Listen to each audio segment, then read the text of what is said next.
Please আমার background ignore করো। আমি একটা ভিডিও ছাড়ছিলাম যে বরিশালের মেয়ে রূপবতী হবে, গুণবতী হবে, এটাই তো স্বাভাবিক।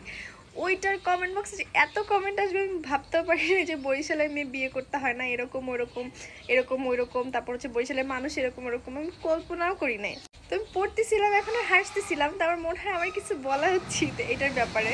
তো হচ্ছে আমি বলি, দেখুন বরিশালের মেয়ে আপনি যদি মানে থাকে না, যদি আপনি দুই ধরনের মেয়ে পাবেন বরিশালে। আপনি যদি ভালো মেয়েটা বিয়ে করতে পারে তাহলে ওই মেয়েকে আপনি যতই টর্চার করেন না কেন 14 গোষ্ঠী মিলে, তারা জীবনে আপনার সংসার ছাড়বে না, মানে দুই স্বামী জীবনেও করবে না, ওই আপনার সাথেই থাকবে।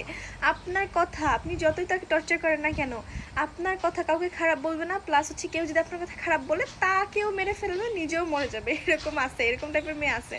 এবং বরিশালের একতরফা মেয়েরা, মানে এক সাইডের মেয়েরা অনেক বেশি জামাই পাগল হয়, অনেক বেশি জামাইকে ভালোবাসে, এরা প্রচুর জামাই পাগল হয়। আমার গোষ্ঠীর মধ্যে ম্যাক্সিমাম মেয়ে অনেক বেশি জামাই পাগল। যাই হোক, আরেক তরফা মেয়ে আছে যারা হচ্ছে মিন্নির মতো। মিন্নির কথা শুনছেন হয়তো অনেকেই, ওটা তো আর বলতে হয় না, ওটা তো অনেক পপুলার একটা কাহিনী।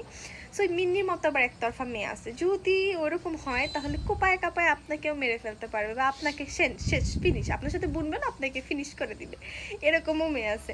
সো এটা হচ্ছে আপনার ভাগ্যের উপরে ডিপেন্ড করে আপনি কীরকম মেয়ে পাচ্ছেন, কীরকম বউ পাচ্ছেন। সেটা যদি আপনি হচ্ছে স্বর্গ থেকেও নিয়ে আসেন, আপনার কপাল যদি ভালো থাকে ভালো বউ জুটবে।